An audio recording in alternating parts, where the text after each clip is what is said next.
borom Sob Jaxaw waaw nee na par ndeysaan ko ne Mbul Séeréer waaw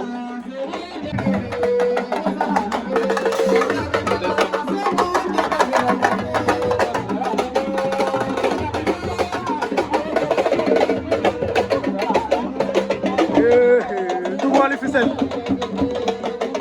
ndeysaan Ndour Wally gi noonu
ndeysaan jigéenam Sànngaari production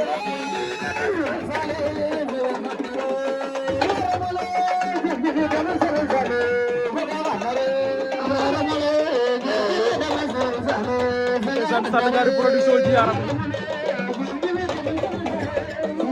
aca grand Mamadou Kama ndeysaan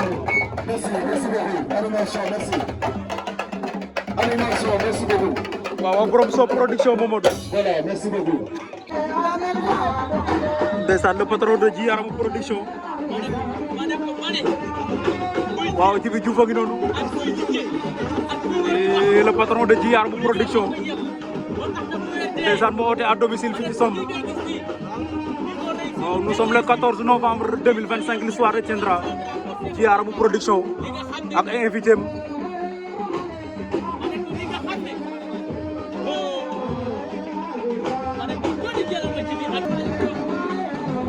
aca waaw invité yaa ngi noonu ndeysaan kooku mooy Mame Biram Ndiaye bu Sefa Jaxaw Mame Biram Ndiaye bu Sob ndeysaan ak grand Mamadou Kama borom Sob production ndeysaan sunu jigéen Sànngaari production ndeysaan di jigéen ci Ji Yaram production waaw invité yaa ngi noonu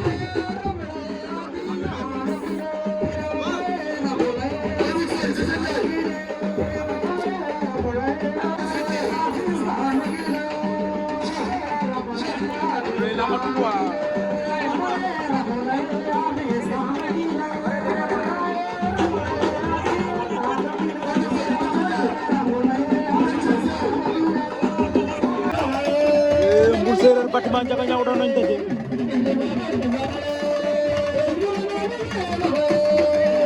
ndeysaan bâtiment Ndiaga Niaw Mbul Séeréer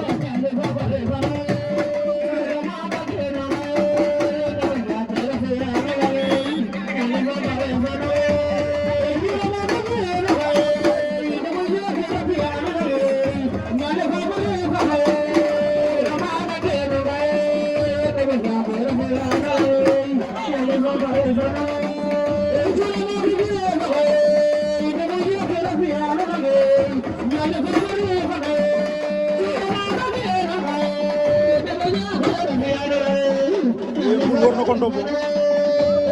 Bour Séeréer wër na bâtiment ndombo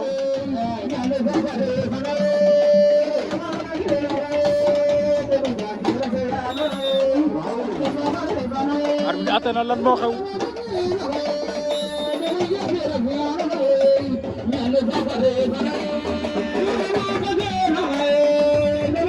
Bour Séeréer bâtiment waaw Bour Séeréer daan na bâtiment bu Njaga Ñaaw Bour Séeréer daan na bâtiment Njaga Ñaaw ndeysaan Mame Birame Ndiaye Mame Birame Ndiaye bu Soob Mame Birame Ndiaye bu Sefa Jaxaw ànd ak le jeune promoteur de Sombu Yandé Codou Djiby Yaramu production ndeysaan ànd ak doomu ndeyam Modou Faye bu Mbel Soob délégation baa ngi noonu nekk invité d'honneur ci lambu Djiby Yaramu production ndeysaan fi ci Sombu Jaxaw Mame Birame Ndiaye borom Soob borom Gandiaye Mame Birame Ndiaye bu Sefa Jaxaw Modou Faye bu Mbel Soob ci Yaramu production waaw waaw gaay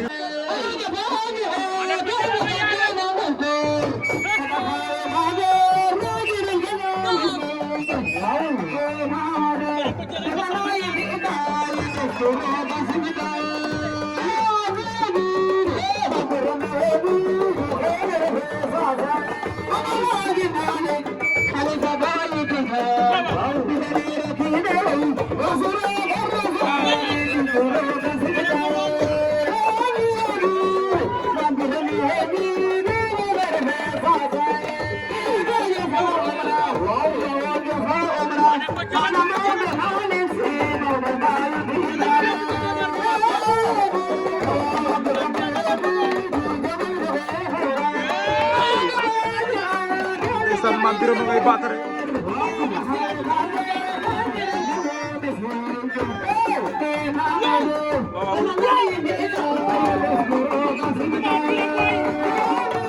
Mame Birame borom Soob Jaxaw gi noonu Bouga Sport ndeysaan ci bi neena moom bépp góor bu nekk commune Jaxaw daf lay jàppale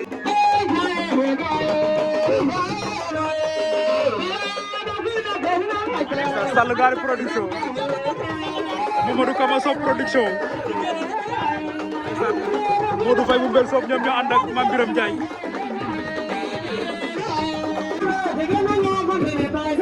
ndeysaan Mburong Dambe ak Mbalka moo ñëwoon ginnaaw noonu Mburong Dambe min ngeen ko xamee ngeen ko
Mburong Dambe Mbalka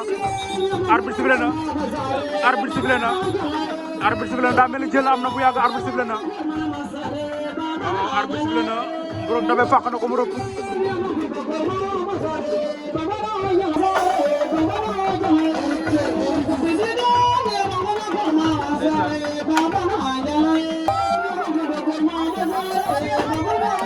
Dambe nee na affaire moom la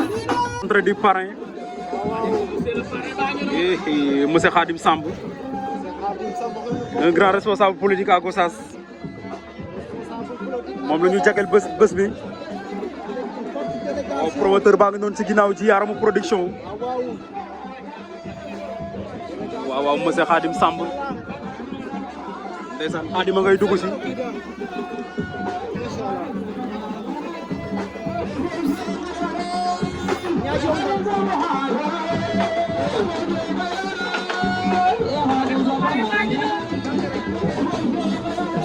waaw waaw monsieur Khadim Samb moom la ñu jagleel bés bi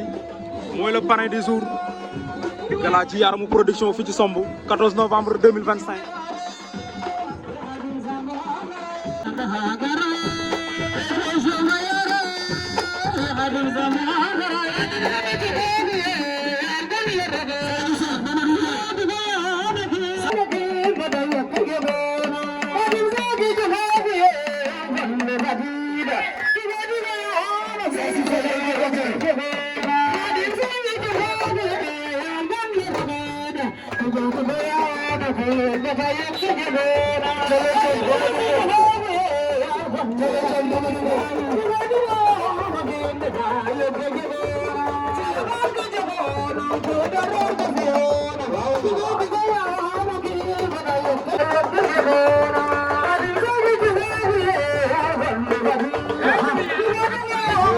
Jibi Yaramu ak parem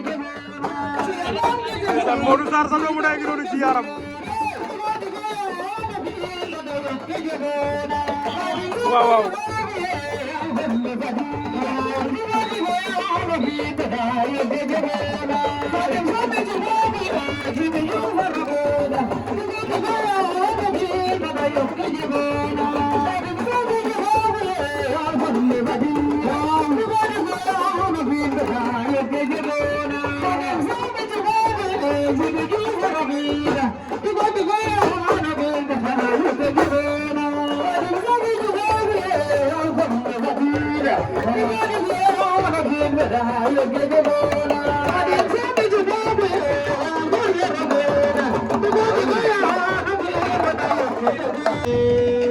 aca premier combat Salmono Ndos ak adversaire am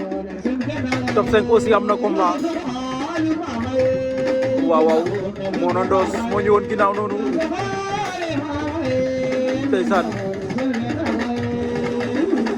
Mono Ndos ak adversaire am top 5 bu Thiès moom am na combat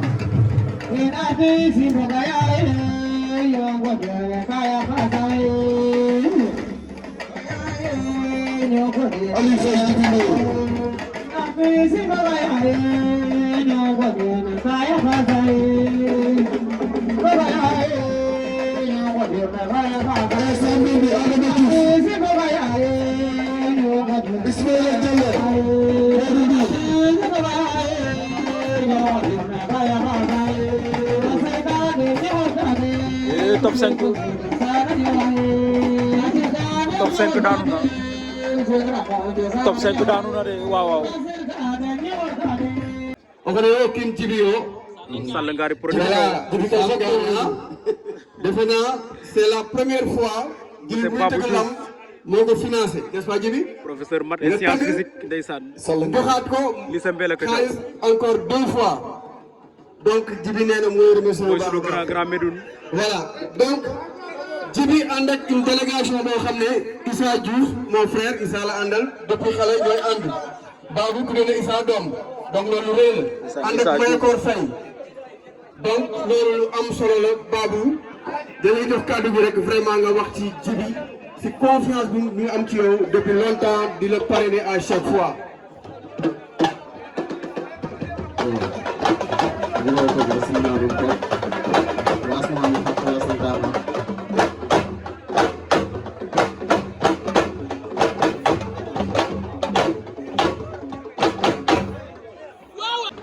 Djibi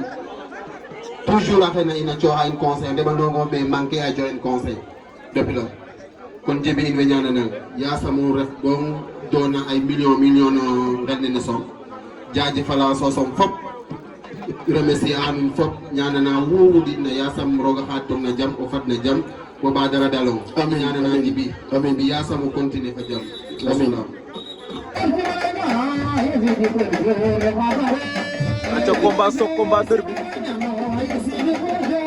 diggante Ndour Wally bu Fissel moo nekk à droite ak Boul Séréer bu Somb Boul Séréer à domicile la nekk Boul Séeréer mooy teint clair bi moo féete gauche Ndour Wally nekk à droite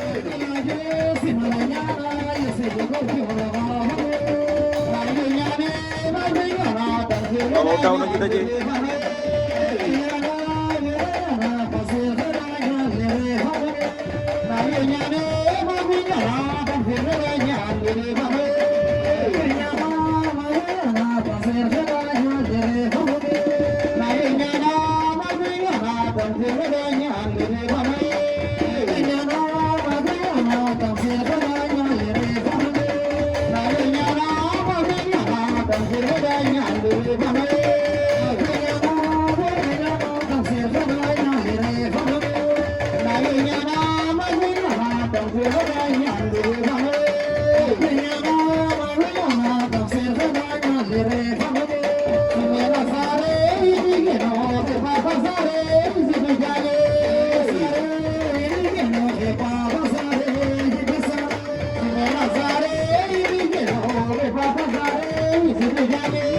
Boul Séeréer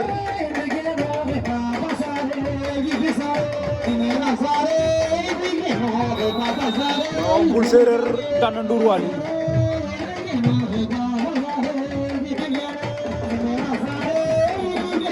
Boul Séeréer daan na Ndour Wally Fissel ndeysaan monsieur Malick Ngom waaw le choix du peuple gi noonu le président du CNG de lutte monsieur Malick Ngom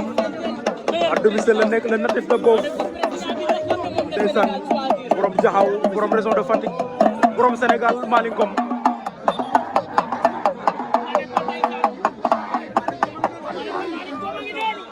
Malick a ngi noonu ñëw na jàppale si jërbaatam ndeysaan si Yaramu production Sénégal gi la ñuy topp gi lañ bëgg. waaw waaw Malick Sénégal gi lañ bëgg. bu leen ñu forcé buñ bëggul. ndeysaan monsieur Malick Ngom a ngi noonu le président du CNG waaw waaw kii mooy defar la lutte sénégalaise. Malick kii moo tax la lutte sénégalaise am jàmm. développement lutte sénégalaise ci kii la jógee. ma ne kii mooy su waa Sénégal waaye bu leen ñu forcé buñ bëggul. mu ngay saafoonteeg mbër yi li yàgg na ci moom ma ne kii nit ci jàmm la. c'est l'ami des lutteurs ndeysaan waaw waaw kii lu mu yor daf koo xam daf koo dund moom Malick ndeysaan waaw dafa am ak mbëri coloré dafa am mbëri relation gis nga ko ndeysaan kon kii liñ ko dénk xam na ko de ma ne kii liñ ko dénk xam na ko ndeysaan Malick a ngi noonu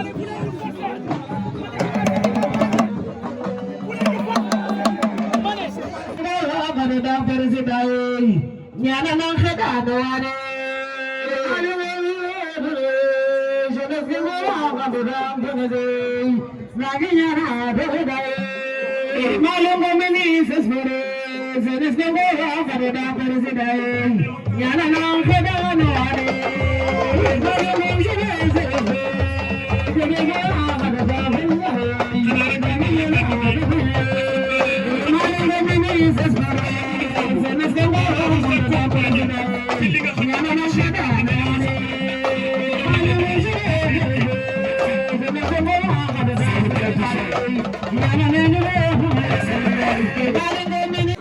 merci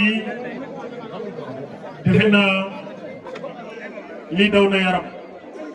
Djiby day décorer son grand frère le promoteur Khadim Samb le président du CNG Malick Ngom jébbal ko son frère Khadim Samb li ma wax léegi lii mooy tax ñu promouvoir la jeunesse waaye lii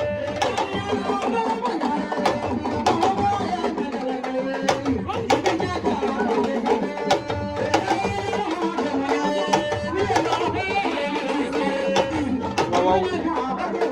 ndeysaan ci Yaramu waaw waaw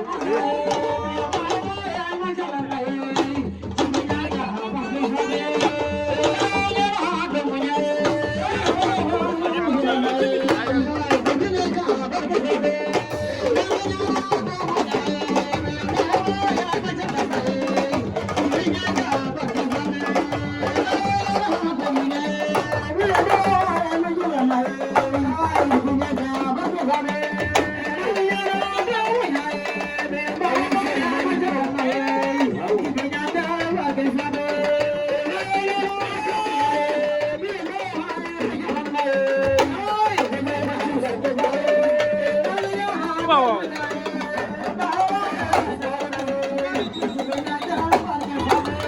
ndeysaan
Zak Maron war na ko ndombo Zak koni Zak Maron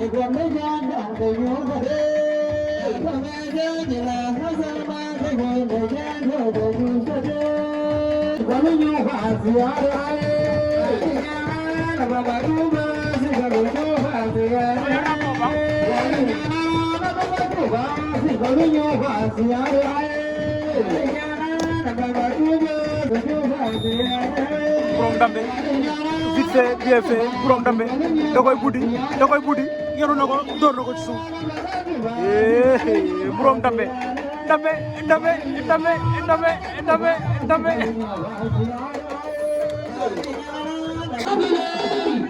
waaw Jalbin TV borom jëbel ndeysaan Sall Ngari production moom la ñu woy noonu njëra Sall borom faram bu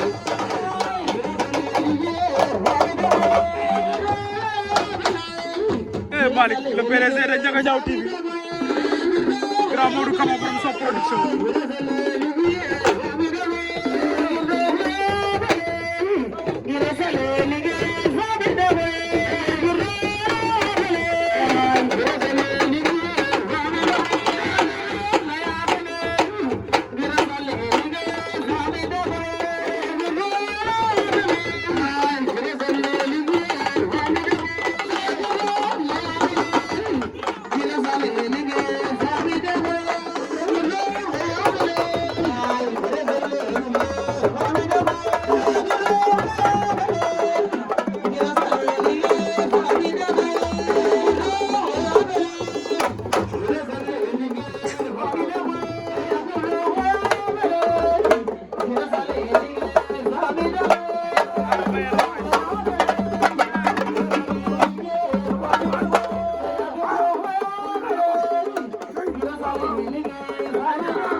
Monsieur Bassirou Diouf le directeur général ndeysaan bu seen kippé waaw di mag si Djibi Diouf bu yaram mo Bassirou Diouf mooy le DG de seen kippé avec le président du CNG monsieur Malick Ngom Bassirou Diouf ndeysaan Khadim Ndour sa DG baa ngi noonu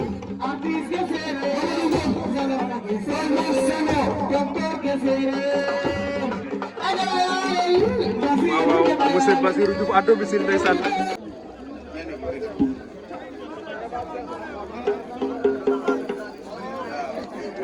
monsieur Khadim Samb le parrain mooy décoré monsieur Bassirou Diouf cadeau gi am na solo. grand frère si Djibi Yaramu DG bu mag bi DG ma ne koo xam ne son excellence le président de la république monsieur Bassirou Diomaye Diakhar Faye et son premier ministre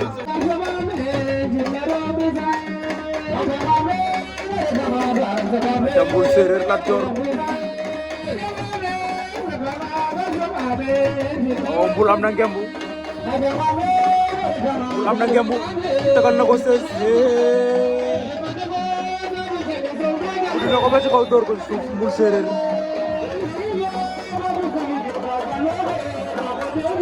Séeréer nan na Lat Joor jaxaw de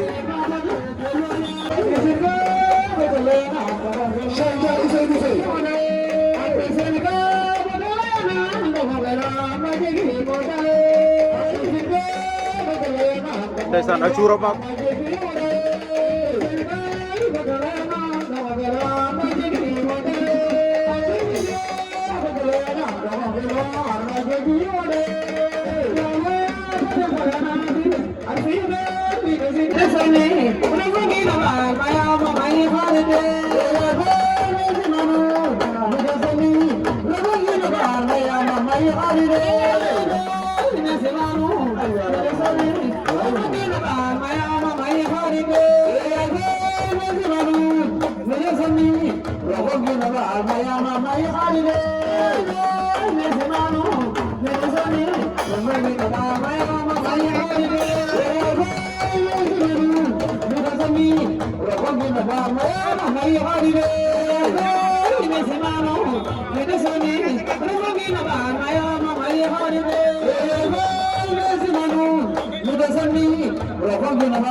dem nañu pause ñëwaat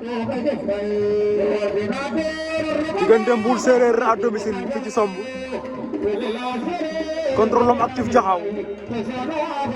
bëri nañ seen première 5 minutes de combat dem pause ñëwaat nee naa la ay jeunes espoir lañ ñoo débuté ndoo wala ñoo doorandoo ndeysaan fii ci diwaanu Jaxaw ak li ko wër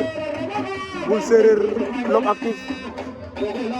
waaw l'homme actif am na lu muy réclamé arbitre ba nee na day dóore aca Njaga Sonko Fallou Tine arbitre ba sifflé waat na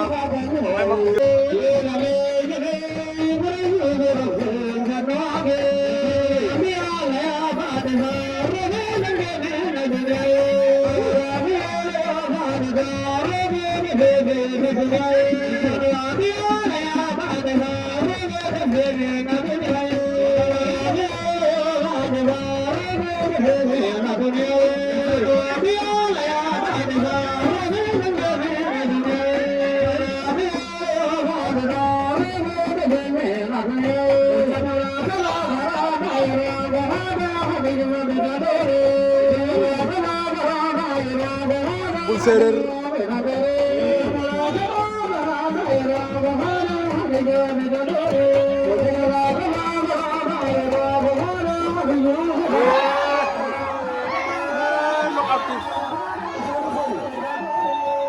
Mbul Séeréer lan moo xew Lom door na ko mboot de Lom actif door na ko mboot waaye arbitre ba lan la arbitre di wax ndax 4 appuis la def wala 3 appuis moom Mbul Séeréer déglu lu arbitre di wax Mbul Séeréer l'homme actif Mbul daf ko forcer na l'homme door ko mboot ñu rëpp 3 appuis la wala 4 appuis ñu déglu lu arbitre bay wax waaw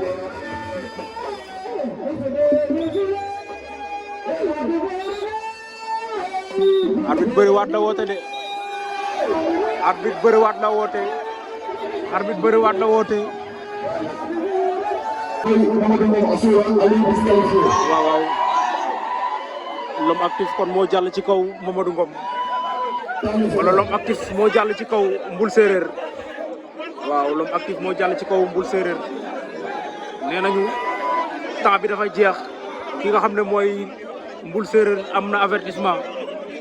am benn avertissement kon temps bi jeex na l'homme actif jàll na ci kaw Mbul Séeréer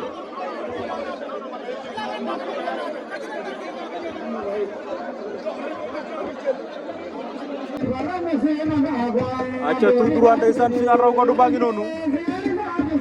lambu ji Yarama production fi ci somb waaw dem dikk ngalañ kop ak Mohamed Ndiaye dem dikk moo ñu woon ginnaaw Mohamed Ndiaye moom la ñu jàkkaarloo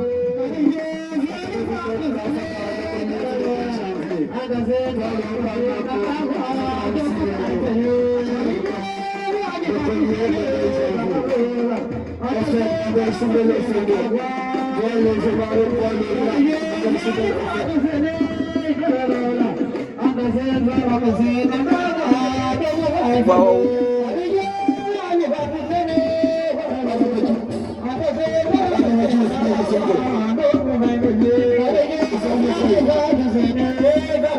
combat bi ci ginnaaw loolu demi-finale poids lourd la diggante Adama Diouf ak Ordi Bayax wala nga ne xaat wala nga ne Njaga Sonko waaye final raw gadu baa ngi noonu Mohamed Ndiaye langeem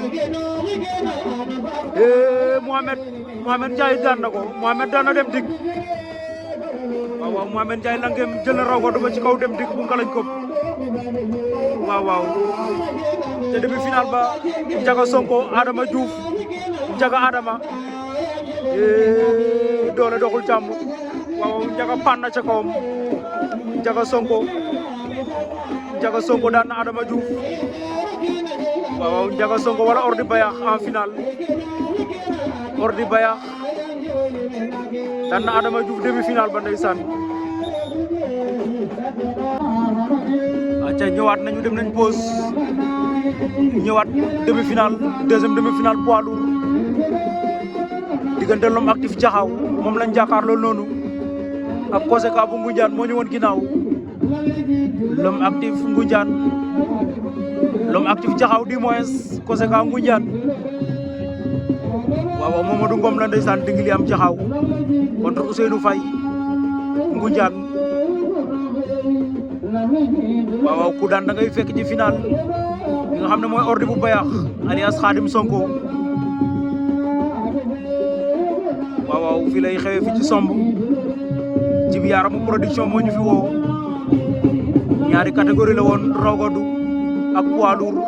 raw gadu bi ñaari saaku ceeb la ci tegoon waaw ku ñuy wax Mohamed Ndiaye dëkk Langay moo ko jël ndeysaan poids lourd baa ngi noonu deuxième demi-finale la ñu toll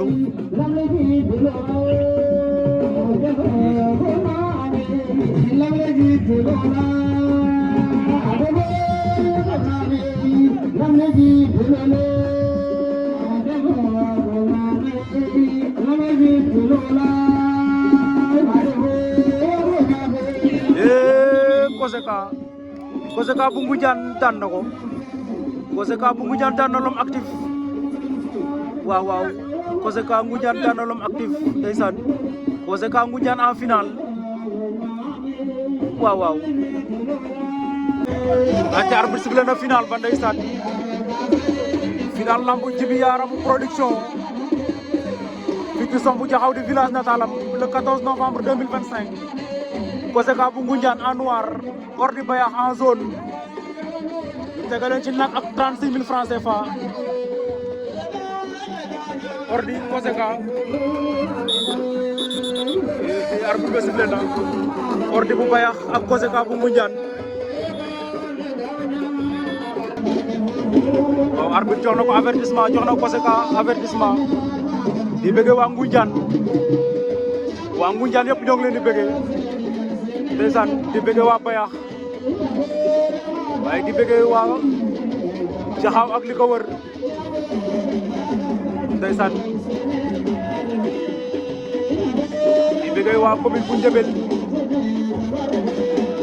waaw di leen jox rendez-vous ndeysaan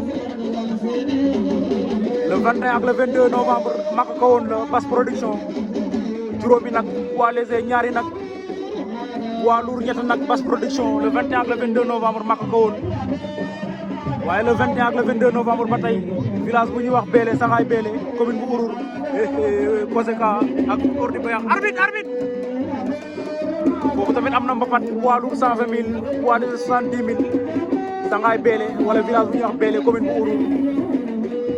waaw Ordi Bayax Koseka daw nañ daje Koseka Ordi Koseka ak sa wet ga Koseka tegal 16 Ordi bañ doole ndeysaan final ba ñaan waaw Koseka jëlaat na avertissement de final ba neex na jaayante nañ doole dugg sa nit ñi ñëwaat Koseka jëlaat na avertissement waaw ba tey ci rendez-vous yi le 29 novembre 2025 foofu ci village bu ñuy wax Ñolanem bokk ci commune bu Mbadakhoune am na lamb le 28 ak le 29 le 28 ñaari saaku ceeb la wala ñetti saaku ceeb drapeau bu ndaw le 29 mooy poids lourd ba juróomi nag foofu ci Ñolanem Kaolack waaw ndeysaan waaye bu leen fàtte ni Diouroup suba la poids léger dimanche lay jeex poids lourd 1 million poids léger 500 000 waaye góor production moo ñëw arène ak wa terrain gaal gi moom it dimanche 2 millions 500 ndeysaan waaye suba tamit ñaning foofu sa ñaning am na lamb mise 1 million 500 ñaning production waaw le 29 novembre ba tey Sikatrum am na mbapat benn nag ak 50 000 Sikatrum nekk ci région de Kaolack waaw programme yi bëri nañu buñ limul ngeen jégal ñu ko waaw Famara Gandiaye am na mbapat le 16 lay jeex waa Louro ñu tegal leen si ñeenti saaku ceeb waa les ñu tegal leen ñeenti saaku ceeb foofu si Famara Gandiaye waaw Général TV aca waaye le 21 mbapat Dalan TV foofu ca Gandiaye aussi ñetti saaku ceeb waaye del si waat ci final bi ci bi Yaramu production ndeysaan Koseka Ngunjaan Ordi Bayax rëpp nañu Ordi Bayax doole Ordi Bayax daan na ko Ordi Bayax jël na lambu ci kaw Koseka Ordi bu Bayax jël na nag ba ci kaw Koseka bu Ngunjaan l'histoire retiendra Ordi Bayax jël na lambu ji bi Yaramu production 14 novembre 2025 ci kaw Koseka bu Ngunjaan